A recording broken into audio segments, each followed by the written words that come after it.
El adventismo del séptimo día tiene hoy más de 9 millones de seguidores alrededor del mundo. Con su atractivo énfasis en las profecías bíblicas, dieta saludable y educación, el movimiento adventista del séptimo día sigue creciendo en una notable proporción. Su extraordinaria expansión es más sorprendente cuando se consideran sus inicios humildes y oscuros. Basados en las enseñanzas y las filosofías de su fundadora del siglo XIX, la profetisa Elena G. de White, el adventismo del séptimo día exhibe una gran influencia a nivel mundial. Ahora, con miles de iglesias en más de 200 países diferentes, el ingreso de la organización excede los 1.300 millones de dólares anuales. Además de iglesias, las posesiones de los adventistas incluyen muchas escuelas, tiendas de libros, tiendas de alimentos naturales, estudios de televisión, universidades e instalaciones médicas, como el mundialmente famoso Centro Médico de la Universidad Loma Linda en California. Muchos nuevos miembros son contactados inicialmente a través de sus seminarios de profecía. Estos seminarios se anuncian sin el nombre de los adventistas del séptimo día. Las personas desconocen a menudo el patrocinio de los adventistas. Además, usan sus muy anunciadas clases para dejar de fumar en 5 días y los cursos de cocina vegetariana para hacer proselitismo. Los adventistas producen programas de radio de alta calidad y especiales televisivos cada año para extender su mensaje y atraer a nuevos miembros. Aunque muchos lo consideran como una de las principales denominaciones cristianas, el adventismo del séptimo día difiere del cristianismo evangélico en varias áreas teológicas fundamentales. Para determinar la importancia de estas diferencias, examinemos las enseñanzas de la fundadora del adventismo del séptimo día, Elena G. de White. Nacida el 26 de noviembre de 1827 en Gorham, Maine, Elena fue golpeada en la cabeza con una roca a los 9 años. Permaneció inconsciente por 3 semanas y no pudo volver a la escuela después del incidente. La educación de Elena cesó en el 3er año de primaria. Tanto su salud como sus emociones siguieron siendo frágiles al crecer. David Snyder fue durante 22 años un pastor adventista. Su descubrimiento de varias inconsistencias históricas dentro del adventismo lo llevó a su despido sin pensión solo 6 meses antes de su jubilación. Su nombre de soltera era Elena Gould Harmon. Fue educada en un devoto hogar metodista.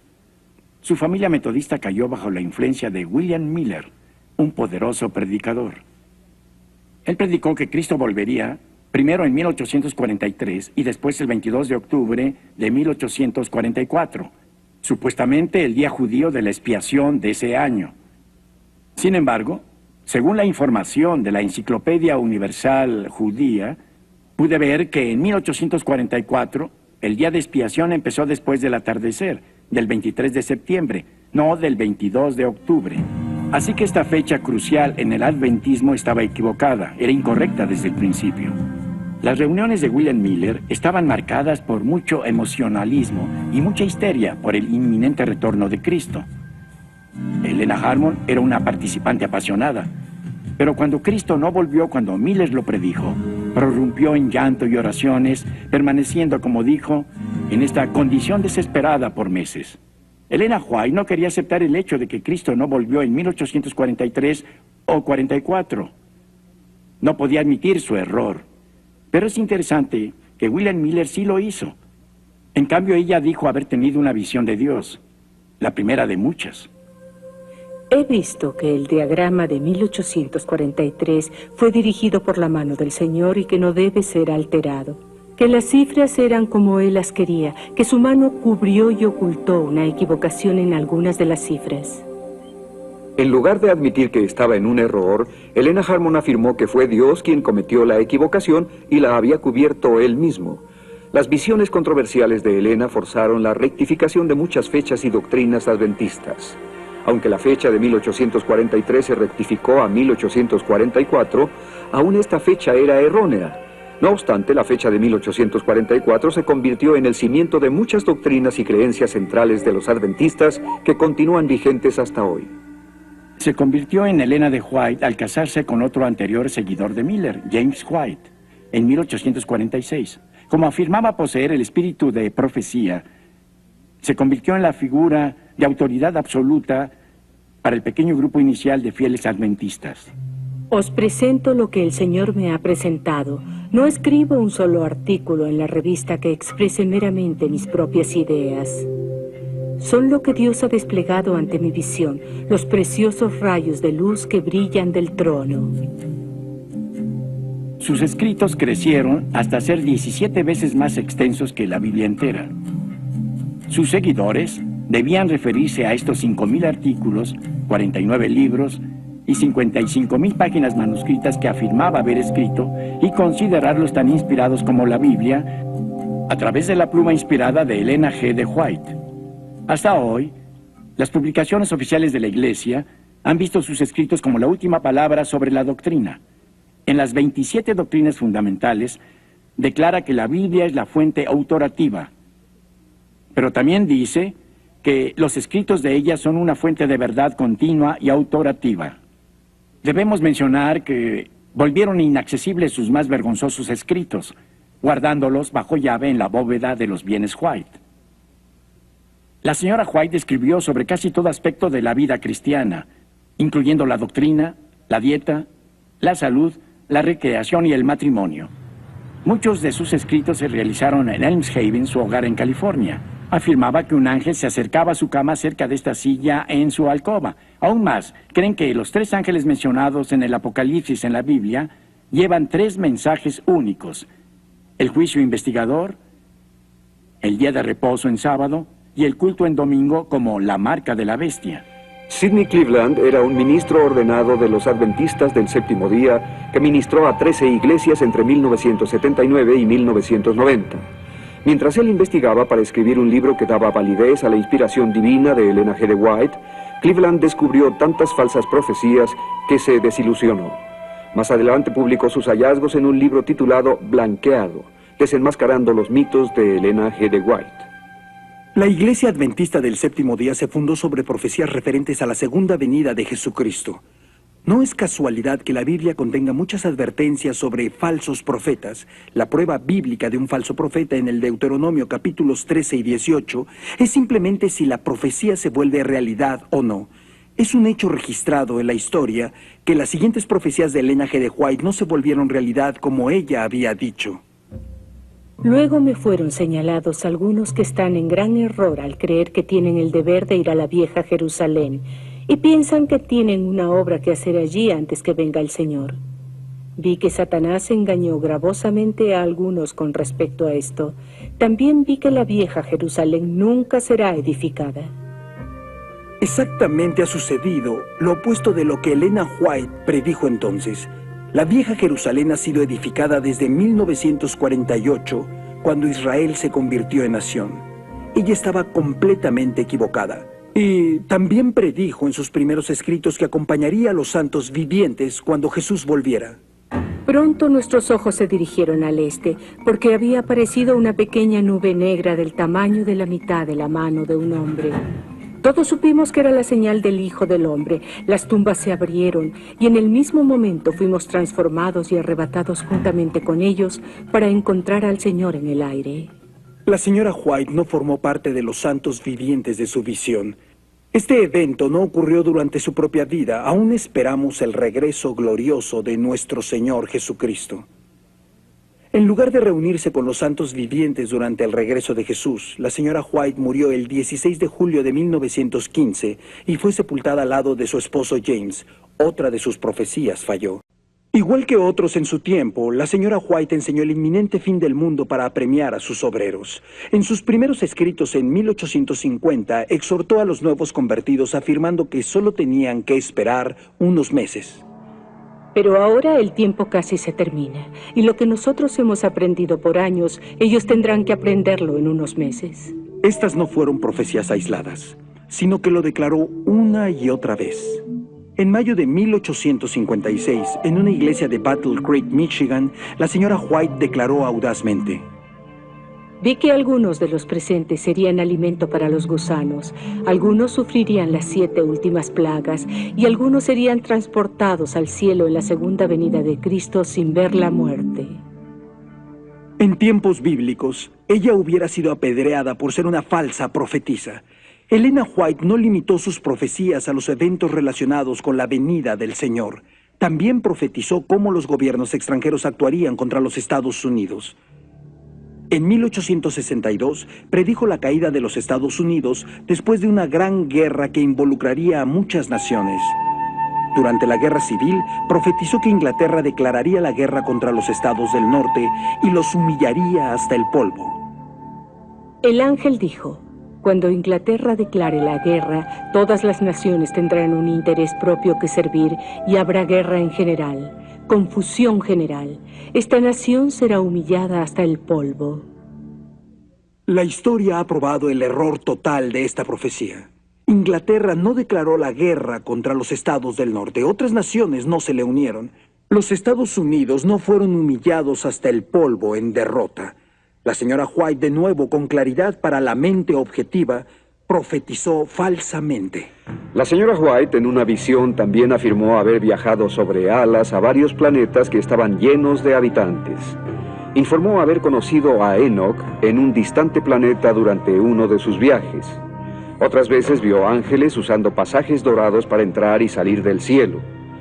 Algunas de sus llamadas visiones reflejaban sus propias ideas racistas. Por ejemplo, creía que ciertas razas de gente eran resultado de relaciones sexuales entre hombres y animales, a las que llamaba una amalgamación. Toda especie animal que Dios creó fue preservada en el arca. Las especies confusas que Dios no creó, que fueron resultado de la amalgamación, fueron destruidas por el diluvio. Desde el diluvio ha habido amalgamaciones de hombre y bestia, como puede verse en las variedades casi interminables de especies animales y en ciertas razas de hombres. A pesar de la naturaleza antibíblica de sus visiones, sus seguidores continuaron aceptándola como la mensajera de Dios y sus escritos como tan inspirados que la Biblia. Dale Ratzlaff era un adventista del séptimo día de la cuarta generación que sirvió como pastor y maestro de la Biblia. Fue educado en su sistema escolar desde el primer grado hasta el seminario. Su extenso y profundo conocimiento de los escritos de Elena G. de White lo llevó a escribir 2 libros: La doctrina sectaria de los adventistas del séptimo día y El día de reposo en crisis. La doctrina del juicio investigador, a la que los adventistas del séptimo día aún se aferran, viene de una reinterpretación de la fallada profecía de William Miller, de que Cristo vendría a la tierra el 22 de octubre de 1844. Los adventistas pensaban que la puerta de la misericordia se cerró ese día. Elena G. de White, con poderío profético, apoyó esta fecha y la creencia de la puerta cerrada.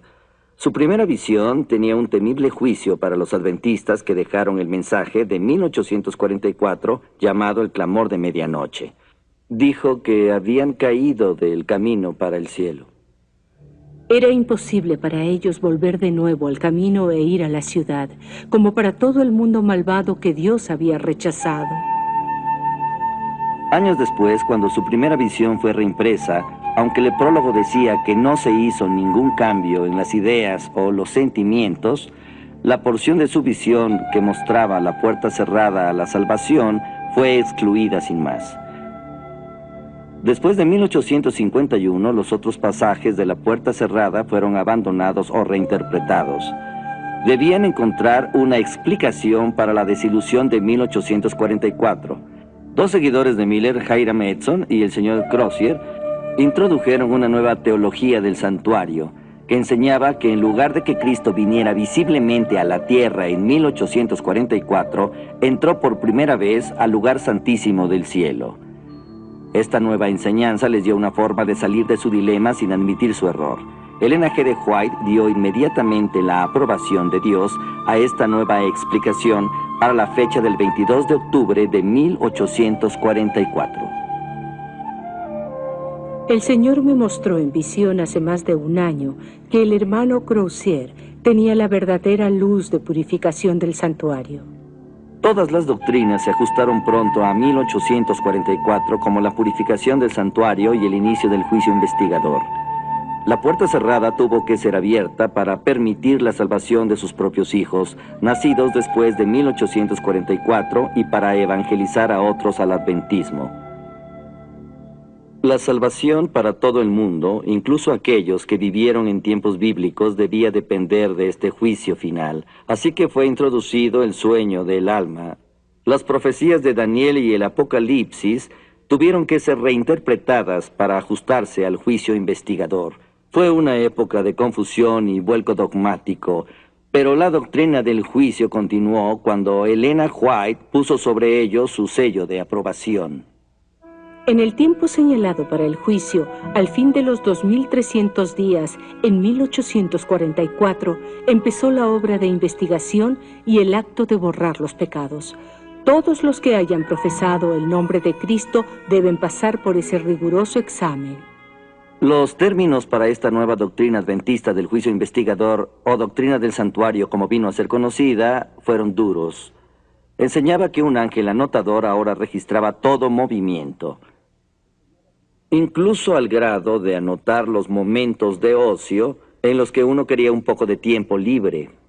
La obra de cada uno pasa bajo la mirada de Dios y es registrada e imputada ya como señal de fidelidad, ya de infidelidad. Frente a cada nombre, en los libros del cielo aparecen con terrible exactitud cada mala palabra, cada acto egoísta, cada deber descuidado y cada pecado secreto con todas las tretas arteras. Las admoniciones o reconvenciones divinas despreciadas, los momentos perdidos, las oportunidades desperdiciadas, la influencia ejercida para bien o para mal, con sus abarcantes resultados, todo fue registrado por el ángel anotador. En verdad, esta doctrina del juicio investigador, única de los adventistas del séptimo día, ha matizado todas las demás doctrinas del movimiento. Ha habido mucha controversia y debate porque ella no puede apoyarse en la Biblia. En su libro Movimiento del Destino, el renombrado historiador y teólogo adventista Leroy Froome declara que cualquier debilidad o negación o hundimiento de la verdad del santuario es un asunto no solo serio, sino crucial. Cualquier desviación o abandono ataca al corazón del adventismo y amenaza su misma integridad.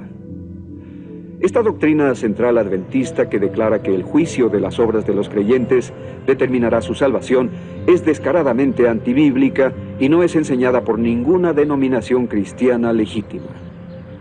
Esta doctrina enseña que en algún momento entre 1844 y la segunda venida de Cristo, el nombre de todos los fieles será puesto a juicio. En ese mismo momento, si uno tiene algún pecado que no haya confesado, aún pecados olvidados, o si uno no demuestra perfecta obediencia a los 10 mandamientos, sobre todo al cuarto, estará perdido. Esta enseñanza es completamente contraria al Evangelio de gracia del Nuevo Testamento. En todas las religiones hechas por el hombre, se desafía la autoridad de las Escrituras de Dios y de la palabra inmutable. Los adventistas del séptimo día no son la excepción. Tienen su propia versión de la Biblia en inglés conocida como The Clear Word Bible, la Biblia de la palabra clara, en que insertan las palabras e ideas de Elena G. White directamente en el texto bíblico. Por ejemplo, en el capítulo 9 del libro de Daniel se agregaron 300 palabras a las Escrituras. Un escandaloso ejemplo de este tipo de alteración puede verse en Daniel capítulo 8, versículo 14, que en la versión Reina Valera simplemente dice hasta 2300 tardes y mañanas, luego el santuario será purificado. Sin embargo, en la versión adventista de la palabra clara, este pasaje ha sido muy alterado, como sigue. Después de 2300 días proféticos o 2300 años, Dios vendrá proclamando la verdad sobre sí mismo y restaurando el ministerio del santuario en el cielo a su justo sitio. Entonces el juicio comenzará, del cual la purificación del santuario terrenal era un prototipo. Uno puede ver hasta qué punto pueden ir los adventistas del séptimo día para apoyar a su profetisa, incluso a manipular las Escrituras. La Biblia de la Palabra Clara, publicada en 1994, tiene un comentario muy amplio para nutrir la fe y el crecimiento, que no es nada más que distorsiones agregadas a la palabra de Dios, para apoyar la teología adventista. También han publicado su Biblia de estudio, con palabras de Elena G. White incluidas en ella como un comentario inspirado. Otras doctrinas heréticas de los adventistas incluyen la idea de que la expiación de los pecados por Cristo en la cruz fue incompleta, que Jesucristo es el arcángel Miguel y que el infierno no existe. A mediados de 1800, con unos años de diferencia, los mormones, los testigos de Jehová, la ciencia cristiana y los adventistas del séptimo día presentaban doctrinas contrarias a aquellas sostenidas por los tradicionales creyentes en la Biblia. Leslie Martin era una devota seguidora de tercera generación del adventismo del séptimo día y creía que los escritos de Elena G. de White fueron inspirados por Dios. Sin embargo, la enseñanza que había recibido en su sistema escolar comenzó a esclarecerse cuando empezó a estudiar la Biblia. Muchas doctrinas de los testigos de Jehová y de los adventistas son similares. Esto es porque tuvieron comienzos comunes. El fundador de los testigos de Jehová, Charles Taze Russell, fue coautor de un libro llamado Los Tres Mundos, con N.H. Barber de los primeros adventistas. Los testigos de Jehová son solo una de las muchas sectas que surgieron del movimiento adventista. Sin embargo, los adventistas y los testigos de Jehová aún se aferran a las herejías del sueño del alma y de que el arcángel Miguel es Jesús. Los primeros adventistas, incluso James White y Uriah Smith, negaron la divinidad de Jesucristo igual que los testigos de Jehová. Ambos, los testigos de Jehová y los adventistas, produjeron sus propias versiones alteradas de la Biblia para reflejar sus aberrantes doctrinas. Ambos han fijado fechas falsas para el regreso de Jesucristo y fallaron miserablemente en sus profecías. Ambos han cubierto sus errores y han afirmado ser la única iglesia remanente en el mundo. Ambos son culpables de plagio de trabajos anteriores sin darles crédito a los autores originales. En 1982, un pastor adventista, Walter T. Ray, publicó este libro llamado La Mentira Blanca. Estaba dedicado a todos aquellos que prefieren creer una verdad amarga que una dulce mentira. Ray amaba los escritos de la señora White y pensó que debería leer lo que ella leía. Comenzó a encontrar un enorme número de plagios en sus escritos. A través de diligentes investigaciones descubrió que su supuesta inspiración divina había sido tomada prestada de otros autores sin dar crédito a las fuentes originales. Sus principales libros, incluyendo a Patriarcas y Profetas, El Deseado de Todas las Gentes, El Espíritu de Profecía, El Gran Conflicto, Mensajes Selectos, Hechos de los Apóstoles, Palabra de Vida del Gran Maestro, Consejos sobre Mayordomía, Evangelismo, La Educación Cristiana, Obreros Evangelísticos, Mensajes para los Jóvenes, El Ministerio de Curación, Mi Vida Hoy, Profetas y Reyes, Hijos e Hijas de Dios, El Camino a Cristo, Testimonios para la Iglesia, El Discurso Maestro de Jesucristo y otros, contienen material plagiado robado de escritores anteriores. Un libro, Bosquejos de la vida de Pablo, fue plagiado enteramente por Elena G. de White. El resultado fue una demanda y el libro rápidamente dejó de imprimirse. A pesar de la evidencia irrefutable, la Iglesia Adventista del Séptimo Día eligió luchar contra estas acusaciones con un libro titulado La Verdad Blanca. Su línea principal de defensa era que como no había leyes de derecho de autor en ese momento, Elena G. de White realmente no había violado la ley, lo que por supuesto esquivaba el problema. Más aún, el libro intentó reforzar firmemente la postura de la señora White como profetisa inspirada divinamente, declarando en la página 71 que lo que somos como iglesia es un reflejo de nuestra fe en la autoridad divina, evidente en los escritos de Elena G. de White. Sin embargo, la jerarquía adventista del Séptimo Día ha sido incapaz de comprobar que siquiera el 20% de los escritos de White son originales. Igualmente dudosas son las visiones que declaró recibir de Dios. Algunas de estas visiones resultaron ser solamente descripciones verbales de pinturas y dibujos que había visto en libros previamente publicados por otros autores. Dan Snyder siguió los pasos de su padre, convirtiéndose en pastor adventista. Su análisis de las enseñanzas de Elena G. de White causaron que más tarde dejara el adventismo y entrara al ministerio cristiano. Aquellos quienes examinan los primeros documentos que contienen los consejos de Elena G. de White para la dieta y la salud se sorprenderán. Debemos tomar en cuenta que era una dama victoriana con ideas muy conservadoras sobre el sexo opuesto. La mayoría de sus consejos de salud se relacionaban con sojuzgar los apetitos sexuales masculinos que ella consideraba excesivos. Sus sermones de este tema son largos, pero pensaba que los apetitos sexuales se controlaban a través de la dieta. Primero dio una lista de comida que evitar. El pastel de frutas, los pasteles, las conservas y las carnes muy sazonadas con salsa crean una condición febril en el sistema e inflaman las pasiones animales. Hay que evitar los alimentos de origen animal y comer granos, verduras y frutas como parte de la dieta. Los seguidores eran exhortados a no tomar más bebidas chinas y tampoco las dejaba. Nuestro Padre Celestial envió con amor la luz de la Reforma Pro Salud para preservarnos contra los males de la complacencia desenfrenada del apetito. Muchas personas piensan que la vida vegetariana del adventismo del séptimo día es una alternativa saludable y muchos son atraídos por el adventismo por su mensaje naturista. Nos enseñaron como adventistas que teníamos un mensaje especial para el mundo en relación a la salud y que la profetisa Elena White se adelantó varios años a su tiempo. Para controlar esos apetitos sexuales masculinos, además de ser vegetarianos, la profetisa recomendó no comer nada en absoluto en las tardes. Las mujeres no eran inmunes a las recomendaciones de Elena White, que eficientemente controlaba a sus seguidoras, emitiendo directivas sobre sus peinados y manera de vestirse. Hablando de pelucas y otros accesorios, dijo: el cabello artificial y las almohadillas que cubren la base del cerebro calientan y excitan los nervios espinales que se centran en el cerebro. En consecuencia, muchas han perdido la razón y se han vuelto completamente locas al seguir esta moda deformante. Sin embargo, las esclavas de la moda continuarán vistiendo así su cabeza y sufrirán horribles enfermedades y muerte prematura. Una vez que el peligro mortal de las pelucas fue resuelto, Elena G. de White intentó imponer un cálido, incómodo y muy raro estilo de vestir en sus fieles seguidoras. Declaró que fue diseñado por Dios. Era un par de pantalones con un voluminoso vestido largo sobre ellos. Ahora Dios haría que su pueblo adoptara el vestido de la Reforma, no solo para distinguirlos del mundo como su pueblo particular, sino porque una reforma en el vestir es esencial para la salud física y mental. Las fieles hermanas se esforzaron con el estorboso vestido hasta que Elena de White dejó de usarlo en silencio después de unos años, sin ofrecer más explicaciones.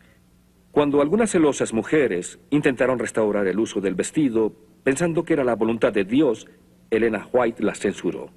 Durante este periodo, el control de Elena G. de White sobre sus seguidores creció desmesuradamente, particularmente cuando anunció que aquellos que no siguieran sus órdenes dietéticas quedarían atrás en la segunda venida de Jesucristo. Nuestra profetisa Elena G. de White dijo que debíamos ser vegetarianos, sobre todo en consideración del pronto retorno de Jesucristo. Porque si no éramos vegetarianos, cuando Jesús viniera, no iríamos para acompañarlo cuando viniera a reunir a su pueblo. Dios no puede querer Mark eso, Martin ¿cierto? actualmente es pastor de la iglesia Calvary Community Church en Phoenix, Arizona. Él fue un pastor adventista del séptimo día y renunció después de ser forzado por las autoridades adventistas a elegir entre las enseñanzas de Elena G. de White y la Biblia. Elena G. de White enfatizó el guardar la letra de la ley junto con muchas reglas adicionales para entrar en el camino a la salvación. No tenía paciencia para los cristianos que se atrevían a decir: yo soy salvo. Nunca debemos descansar en una condición satisfecha diciendo yo soy salvo. Ellos pervierten la verdad, declaran que solo tenemos que creer en Jesucristo y que esa fe es suficiente, que la rectitud de Cristo es la justificación del pecador. Esta clase dice que Cristo vino para salvar a los pecadores y que Él los ha salvado, pero ¿están salvos? No. La visión adventista de la salvación es que Jesús dio el pago inicial por nuestra salvación en la cruz. Pero una vez que has aceptado su oferta de salvación, debes seguir haciendo los pagos mensuales. No confiando en realidad solo en la gracia de Dios para salvarlos, los adventistas se esfuerzan por ser muy obedientes. Y esto constituye un estilo de vida inflexible, lleno de culpabilidad y legalista. A pesar del esfuerzo de los adventistas de hoy por suavizar el cumplimiento de la ley, las enseñanzas de Elena White son inequívocas. Ningún transgresor de la ley de Dios está salvo. Pero la Biblia enseña que estamos bajo un nuevo pacto y el antiguo pacto es obsoleto. Cristo es el final de la ley. El Nuevo Testamento enseña que la ley fue dada por Dios para ser nuestro tutor o maestro y nos lleva a Cristo. Veamos qué dice Gálatas 3:25 ahora. Dice: ya no estamos bajo ayo. Los cristianos deben crecer en gracia y cumplir los mandamientos de Dios por amor a Él, no por compulsión. De hecho, estar bajo la ley nos conduce al pecado. En 1 Corintios 15:56 dice: el poder del pecado es la ley.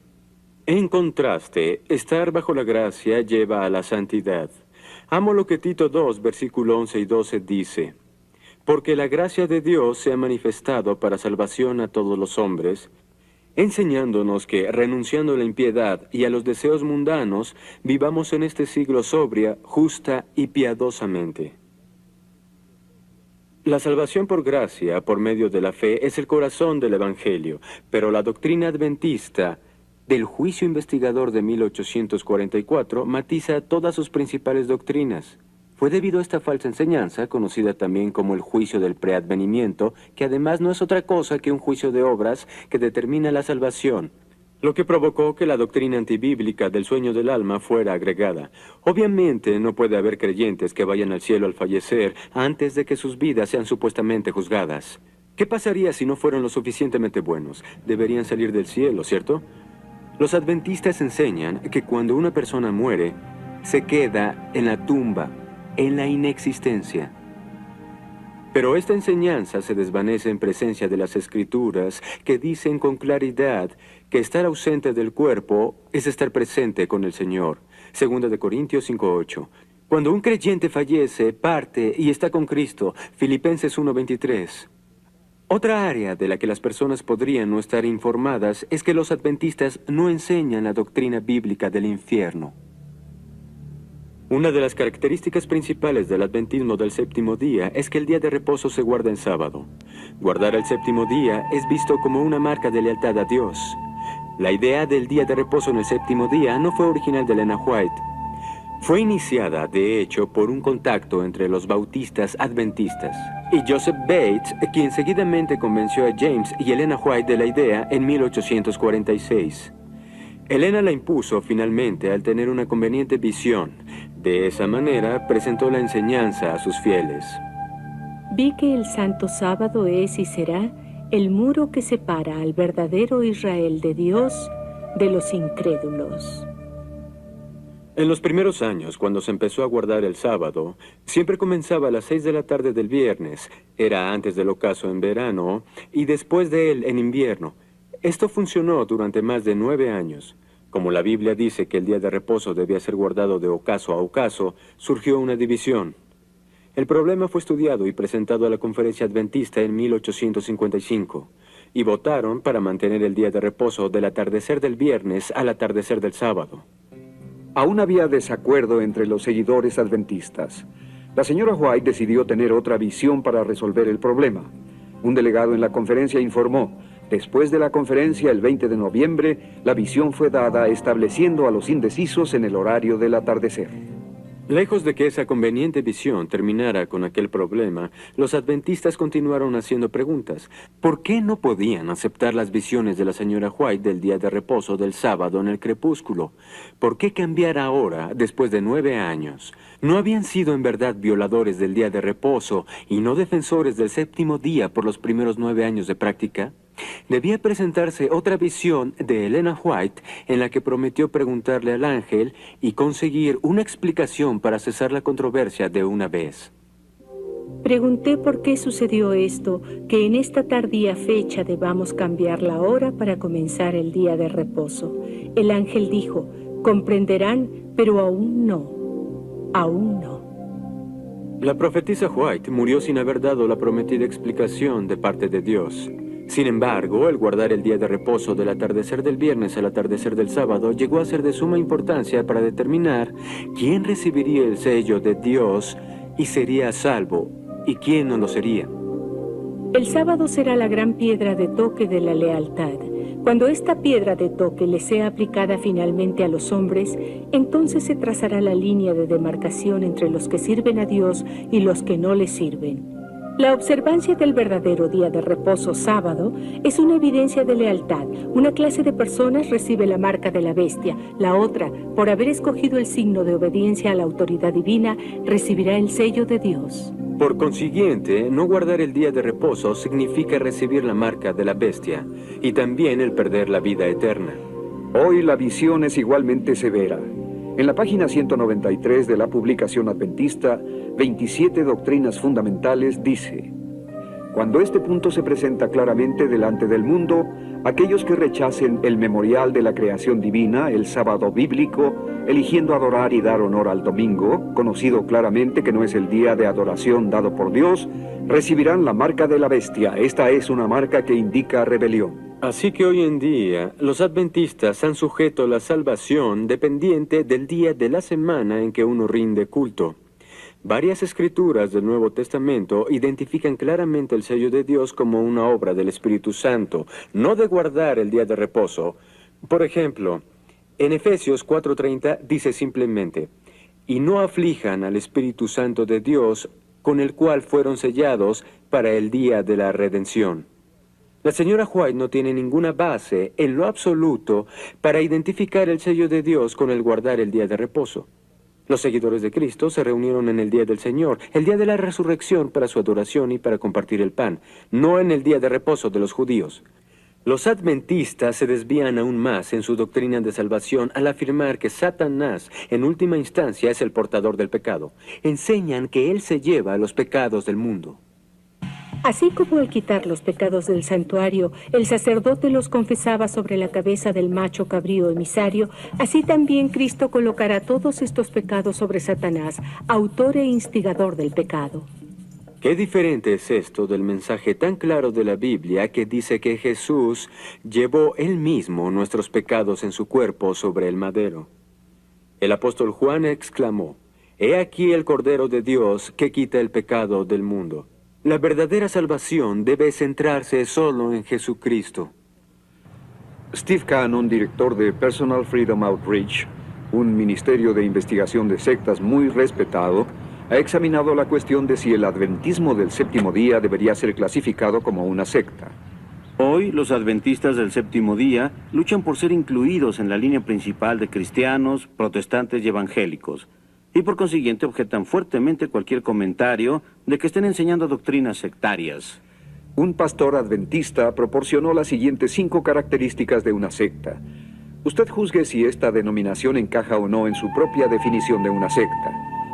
Punto 1. Las sectas o las religiones falsas normalmente tienen un poderoso líder humano que se convierte en el Mesías, entre comillas, de la secta. ¿Quién puede negar la confianza total del grupo en las enseñanzas de Elena G. de White? Tal vez no sea llamada su Mesías, pero evidentemente es su mensajera de Dios, venerada por todos. Punto 2.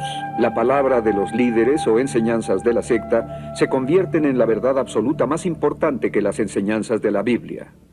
Ningún adventista se atrevería a negar que los comentarios de Elena G. de White sobre cierta porción de la Biblia determinan la aceptación o rechazo del grupo de la interpretación histórica de esas escrituras. Sus interpretaciones prevalecen y se convierten en doctrina adventista.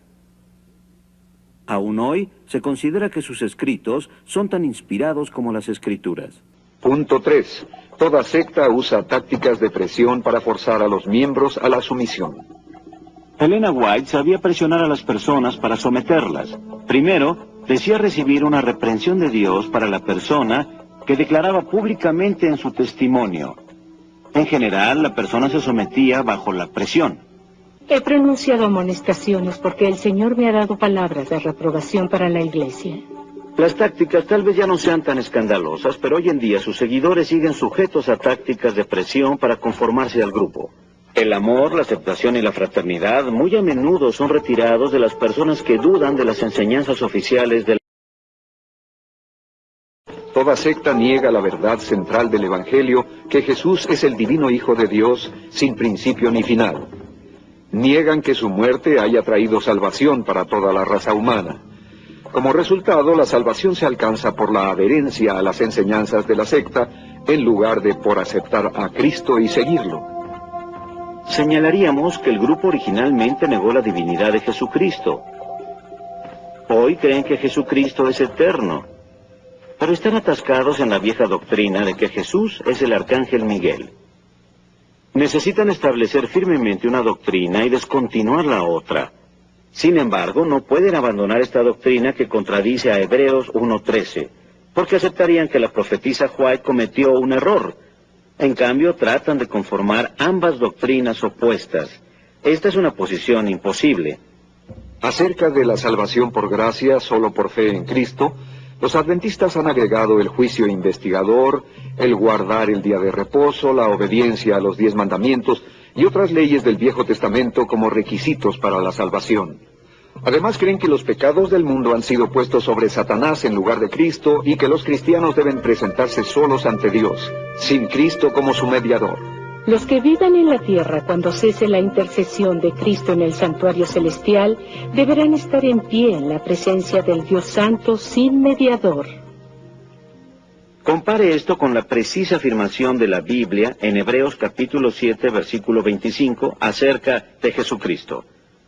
Por lo cual, puede también salvar perpetuamente a los que por Él se acercan a Dios, viviendo siempre para interceder por ellos. En verdad, la salvación para ellos, los adventistas, colocando el pecado en Satanás, no es la salvación que enseña la Biblia. Punto 5. Las sectas instan a menudo a sus convertidos a dejar a sus familias. Por fin podemos encontrar un punto en el que estamos de acuerdo. Los adventistas no instan a sus convertidos a dejar a sus familias. Eso significa que de los 5 puntos que marcan a un grupo como una secta, 4 aplican a los adventistas. Por lo tanto, muchos sienten que es demasiado parecido a una secta. En la década de 1950, ministros cristianos evangélicos reconocidos se acercaron a la jerarquía de los adventistas para saber la verdadera naturaleza de sus creencias doctrinales. En un gesto similar al de los mormones, los adventistas, deseando la aprobación de la comunidad cristiana más numerosa, engañosamente adoptaron la visión evangélica de la salvación solo por gracia. Esto apacentó temporalmente a muchas denominaciones cristianas, pero causó daños dentro del adventismo del séptimo día. Muchos seguidores se sintieron traicionados y comenzaron a investigar las enseñanzas de Elena G. de White para descubrir la verdad. Quienes lo hicieron se alarmaron por lo que encontraron. Lo que empezó para muchos como una búsqueda para validar el adventismo, se convirtió en cambio en un descubrimiento pavoroso de los plagios, falsas profecías y enseñanzas heréticas de Elena G. de White. Yo nací y crecí como una adventista del séptimo día de la 4ª generación, con raíces en la familia Kellogg. Fui educada en la primaria adventista. Me bauticé siendo muy joven y me comprometí con lo que creía que era la única iglesia verdadera. El cambio vino cuando fui invitada por varias personas a ir a una iglesia cuyo pastor había sido adventista en el pasado. Y accedí a conversar con él. No creí que tuviera nada que enseñarme, pero lo hizo y comprendí que la iglesia adventista me estaba engañando. Don y yo somos adventistas de la 3ª generación. Fuimos educados en preparatorias y universidades adventistas. Después fuimos miembros de la facultad en la Universidad de Pacific Union. La vida divina recibirá el sello de Dios. Éramos adventistas muy fieles. Pensábamos que Elena White había sido inspirada por Dios y tenía la misma autoridad que la Biblia. A la fe adventista y dediqué todo mi tiempo personal a las asambleas y a compartir mi fe. De niño ahorraba mi dinero para comprar y estudiar los libros escritos por Elena G. de White. Ninguna persona era más fiel de lo que yo fui. Yo habría dado mi vida por la iglesia adventista del séptimo día. Creía en verdad en el concepto de iglesia remanente y en Elena G. de White. Al investigar, descubrí que la iglesia sabe de lo que Elena White escribió, cómo fue que obtuvo su material. Nunca me dijeron eso en el sistema escolar, jamás escuché nada acerca de todos esos escritos que copió, plagió, y cuando me di cuenta de eso, en realidad me hirió mucho. Me sentía como si me hubieran mentido. Hace varios años me di cuenta, sin lugar a duda, con especial gratitud al ministerio adventista del pastor Mark Martin, que Dios me llamaba para dejar la fe y ministerio adventista. Empecé a ver que la iglesia era incoherente teológica y políticamente. Cuando les convenía, contradecían la Biblia, contradecían a Elena G. de White y contradecían al propio manual de la iglesia. Jamás me he arrepentido de mi decisión de abandonar a la iglesia adventista del séptimo día. Espiritualmente fue lo mejor que he hecho en toda mi vida. Un mes después me invitaron para ser pastor en una iglesia evangélica. Los últimos años han sido los más gratificantes de mis 31 años como cristiano. Soy parte de la familia de Dios que en verdad mantiene a la Biblia como la única autoridad de fe y práctica. Jesús nos salva, pero no por nuestras obras, aunque puedan parecer obras muy buenas en verdad. No somos salvos por lo que hacemos, por nuestro estilo de vida, ni por la dieta, sino por lo que Jesús ha hecho por nosotros. Las reglas están allí, las obedecen en esclavitud y no me gusta ser esclava. Yo quiero tener libertad en Cristo. Para Don y para mí, el haber tenido parte en esta búsqueda continua por la salvación, la nuestra y la de otros, ha sido una bendición. Yo comprendo la seguridad del Evangelio. Yo sé que somos salvos a través de Cristo, que tenemos esa confianza. Y eso significa mucho, significa mucho.